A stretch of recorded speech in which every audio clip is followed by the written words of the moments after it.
What shall I do with it? Destroy it and spare Paris another disaster, or ensure that the Marquis de Lafayette will be able to use it?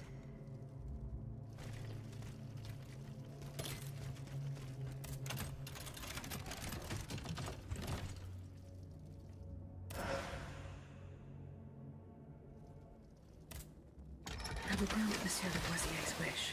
The city has seen enough destruction.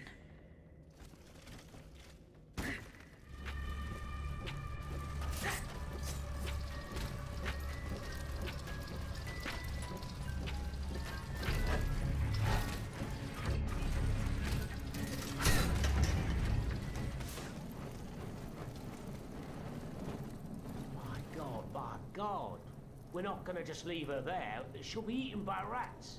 What would you have us do? Are you willing to risk your life just to go bury her? Absolutely not.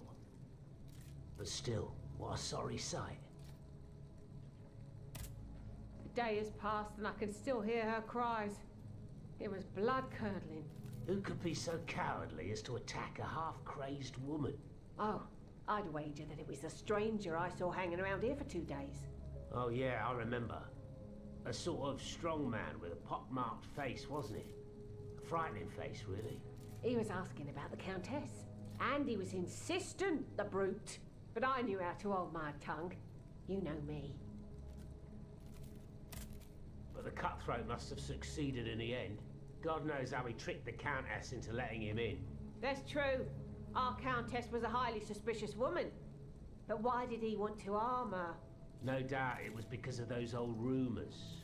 As crazy and poor as she was, it seems that she kept a small treasure hidden under her bed. All that remained of her aristocratic life, it seems. The Comtesse de Corvée. There is nothing more that can be done. This woman was not the victim of an automat, but of a murderer made of flesh and blood. I must immediately inform Monsieur de Mirabeau.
I'm hungry, madame. I'm ravenous. Here, monsieur. Bless you, madame. I wish you the best of luck. The fickle Lady Luck will have her work cut out for her. When you're face to face with the executioner. The executioner? Oh, yes. You won't escape him. Ding, ding. His icy blade won't spare you. Mark my words. He's made so many heads roll. Sir. They all fall like withered apples. The executioner is brave as long as it stays cold. If he were to meet the flame, his ashes would be less bold.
The death sentences delivered by court order are nothing more than cowardly murders.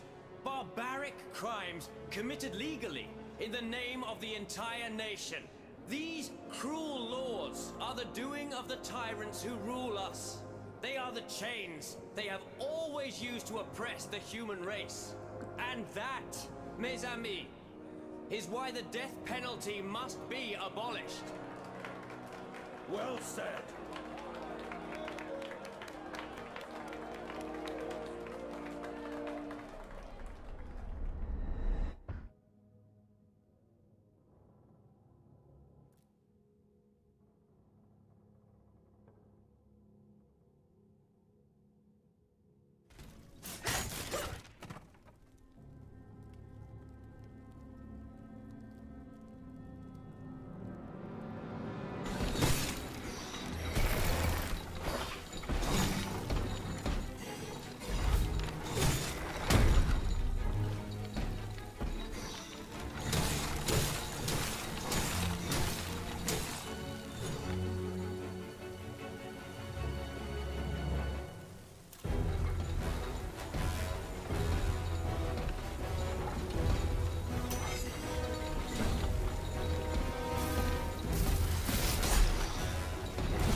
Your Grace. No, Your Grace. I am your most faithful servant. Monsieur, listen to me. But I can no longer do what you ask of me. Listen to me, Bossan. Kill, kill, and kill again. What do you mean? Of what crimes do you accuse yourself? The heads must roll. They must roll straight into the pit. Cela suffit. Who are you, monsieur? Who am I? Oh, I am Charles-Henri Sanson, executor of court rulings. The executioner of Paris. The executioner? Oh no, not anymore. That death factory. We had to lead the horde of the tortured victims there, and hand them over to killers who are far more efficient and skilled than us. When I tried to give up my position, the king and the count offered me a new role. Greffier at the Bastille. An easy job. And I fell into their trap. Oh. But now that I think about it, they must be the ones who sent you. They want my head. You're rambling. I am Aegis, their worst enemy. Come to rescue Monsieur de Vaucanson. Oh.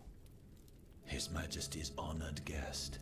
The man for whom our good king reserves his most ruthless treatment. No one deserves to be punished like that. Here, take this key. Monsieur de Vaucanson's cell is downstairs. And do not delay. He is dying, madame. He's dying.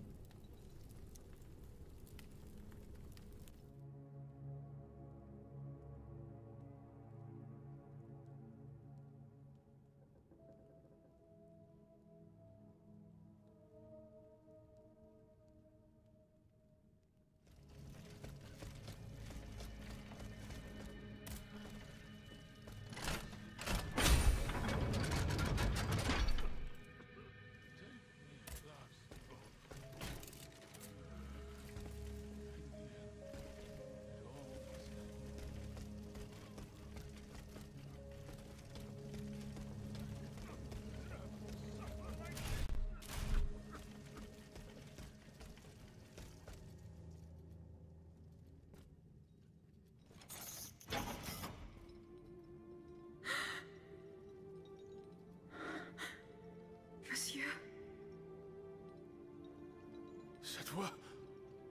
Oh, that was Athénaïs, mon enfant.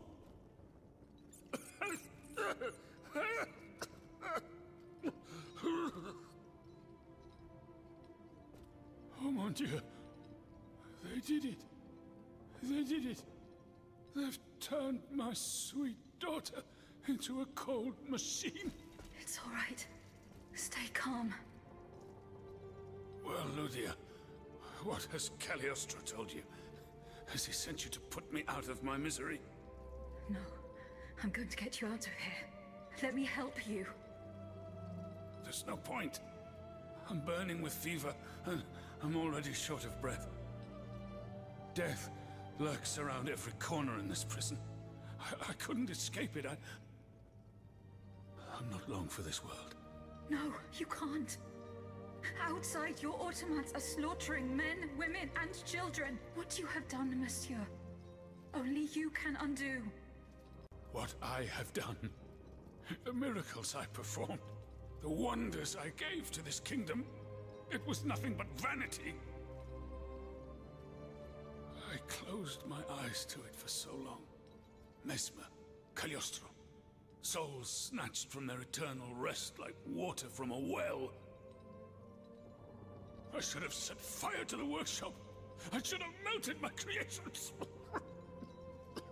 It's not too late to stop the massacre. I don't have the strength. You must... Speak, monsieur. Say something, enfant. You must stop them. The king and his loathsome henchman, Cagliostro, the master of the machines. He gives them their orders. He must be silenced at all costs. Take my hand.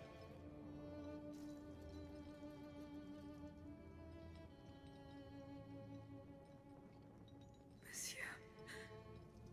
Monsieur. Father. No, no, my pauvre enfant. I am not your father. No more than you are Athénaïs. You're but the vessel that contains what is left of her broken soul.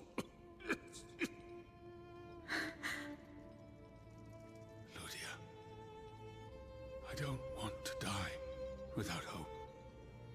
In the name of what is left of her in you, in the name of her love for you, I beg you to free her from the purgatory our enemies have confined her to.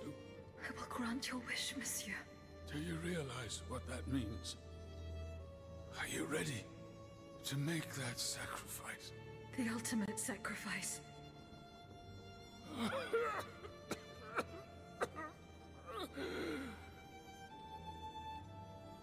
Ma fille. I shall never see her darling face again. Ma petite. You must set her free. Bring her back into the light. The light.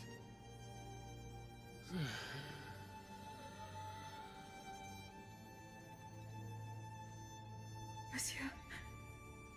Monsieur. Monsieur.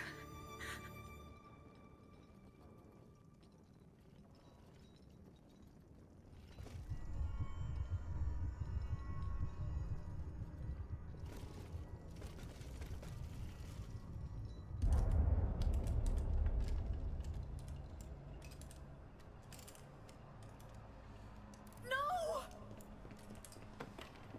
Papa! Have you lost your mind?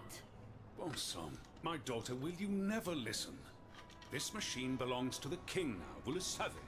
There's nothing I can do about it. Did he also order you to torture her? The king wants me to make some improvements.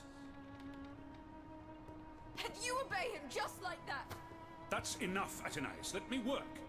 And from now on, I forbid you from coming in here without my permission. Ugh! You're no better than your master, Papa!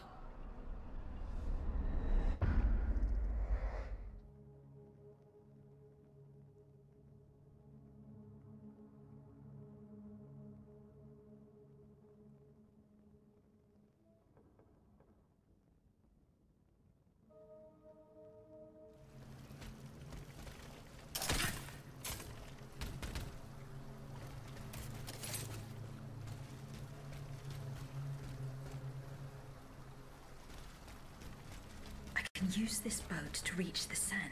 As soon as I am on dry land, I shall return to the Cordelier convent. I'm sure they are waiting for me with bated breath.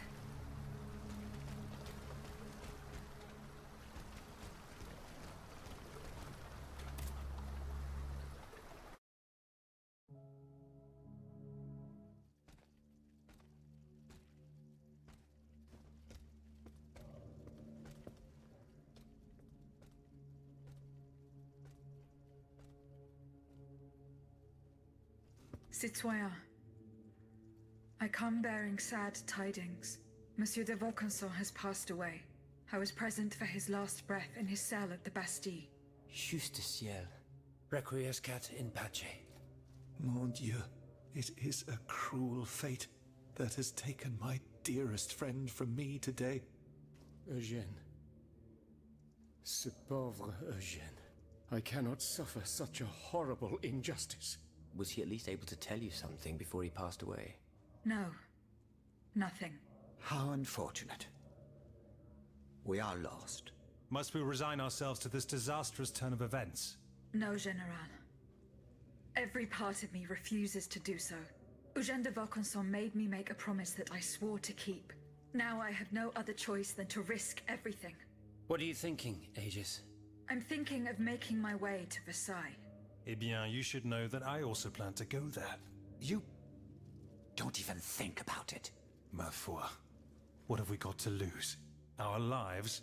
At this point, you must admit that they're not worth much. I agree with the Marquis's resolution.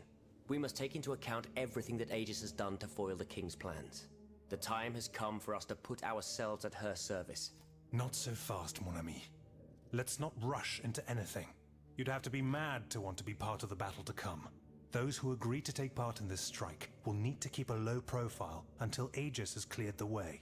As for you, madame, I do not know what new arrangements have been made since my last visit to the Queen, but I found the area around the North Wing to be particularly empty. Here is where you should launch the attack. If fortune is in my favor, I shall be waiting for you at the Petit Trianon with something to help you make your way through the gardens. As for us, once the automats have been defeated, we will enter the palace to seize the king and the count. Is that your plan, Monsieur le Marquis? It is, monsieur. We are about to take the small step that separates audacity from madness. Are you ready to take it, madame? Citoyen, I cannot escape my obligations. It is in my very nature to honor them. I kept the promise I made to the Queen to find Monsieur de Vaucanson. I am now bound by the oath I swore before my creator. If I go to Versailles, it is in the hope of rescuing Athenais. I think also of all that remains to be done in Paris. And what's more, you demand my help to make you masters of the king. It is a heavy burden that we place on your shoulders. But once again, we must leave it up to you. Take your time, Aegis. A hasty decision could lead to disaster. We will be ready for action when the time comes. Pour la nation et pour le royaume!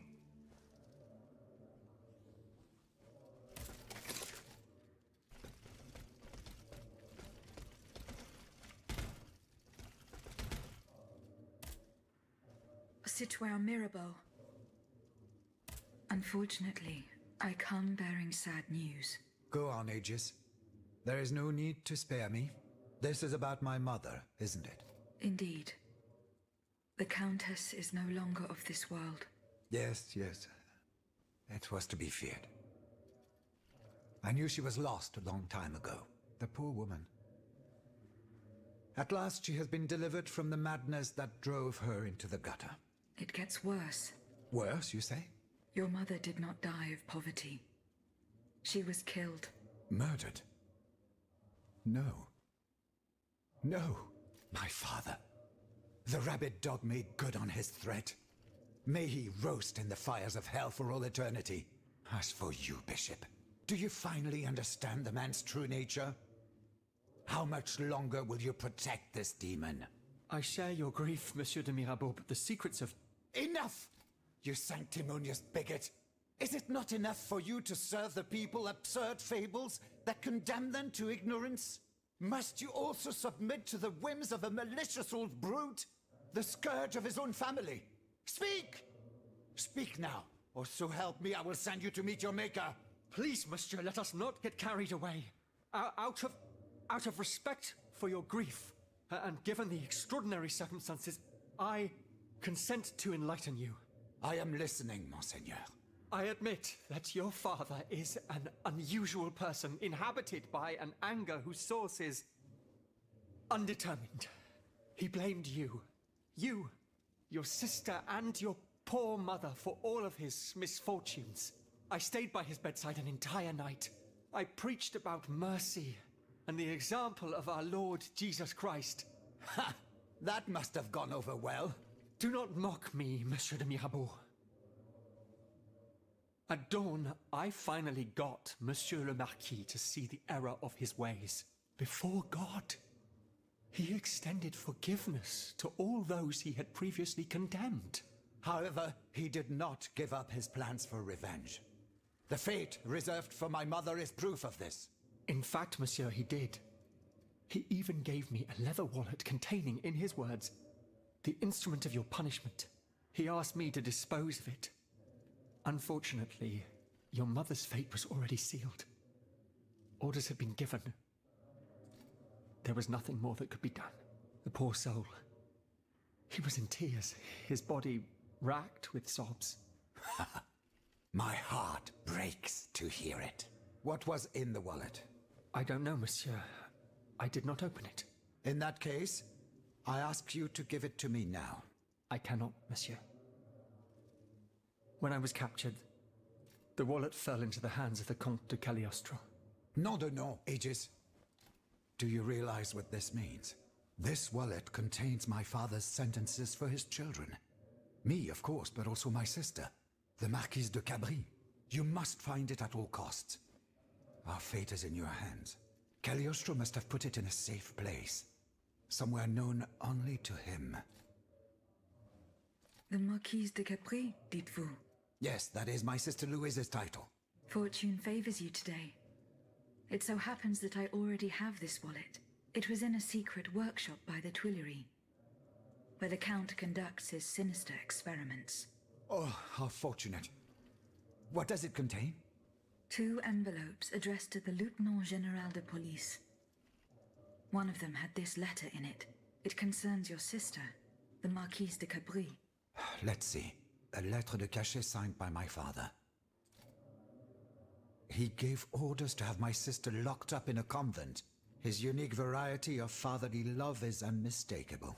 What was in the second envelope? It is empty. Empty? Mon Dieu. You don't have to be a genius to guess that it contained a similar document, this time concerning myself. If the envelope was empty, it means that this letter has already been delivered to its recipient. By Cagliostro, no doubt. The monster must have felt a perverse sense of joy as he devoured its contents. Aegis, you must retrieve this letter at all costs. If the Lieutenant General attaches a seal and gives it to his underlings at the Châtelet, I am done for. Where does this Lieutenant General reside? Right by the fortress. He's a dutiful man and prides himself on never straying too far from it. Please hurry, I beg of you. Citoyen Lavoisier. What can I do for you, Aegis? I found the powder. It was at the Bastille. Did you do what needed to be done? Yes. There is nothing more to fear from it. What do you mean, nothing more to fear from it? I flooded the cellars where the powder was stored. Bon sang! Lavoisier! Why did you put our fate in the hands of a cursed machine? This machine, as you say, just saved you from certain annihilation. No, you have rendered us impotent. Come now, monsieur. Get a hold of yourself. Mon Dieu! Everything I attempt seems doomed to fail. I fear we no longer have any chance of winning this war. Please, calm yourself. What you fear is the loss of your own personal interests. Everyone here is convinced of this. Goodbye, Citoyen Lavoisier. And down with despotism. General Lafayette. Do you need help, Aegis? I was able to speak with Citoyen Marat and Citoyen Leclos. Ah, the scoundrels. Did you force them to confess? Do you know what they did with the children? They admitted to organizing the ambush at Gros Caillou. Cursed recreants. Cowardly corrupters of innocence. Where are they holding their prisoners? They must be rescued immediately. They do not have Charlotte and the Dauphin. Excuse me? They dare to claim that? It is the truth. The ambush was a catastrophe. The king had gotten wind of your plans. Automats from Versailles slaughtered the kidnappers and seized the children. By now, the children will have been reunited with their father. There is little doubt about that. Mon Dieu. Then it is from the clutches of that tyrant in his own palace that they must be saved. I fear that such an undertaking is doomed to failure, although there is no question of giving up. General, there is an alarming rumor about you going around. Huh. Just one, is there? You are accused of having delivered the troops who had gathered in the Place Dauphine over to the king. Calumny. This is nothing less than vile slander. I am the staunchest opponent of the bloodthirsty tyrant who claims to rule us. What's more, I did not call for the uprising. The National Guard came together on their own. This was the work of soldiers who rebelled and called on the people to rise up and defend Paris. It was only after they had gathered that the troops asked me to lead them. Alas, I was too late. But tell me, where did you hear this rumor? I do not know. Rumors come and go. You never know who actually said what. No matter. It's of no importance. I know my enemies, and they are wasting no time. The day will come when I shall make them pay. Goodbye, General Lafayette. And down with the Clockwork King. Well put.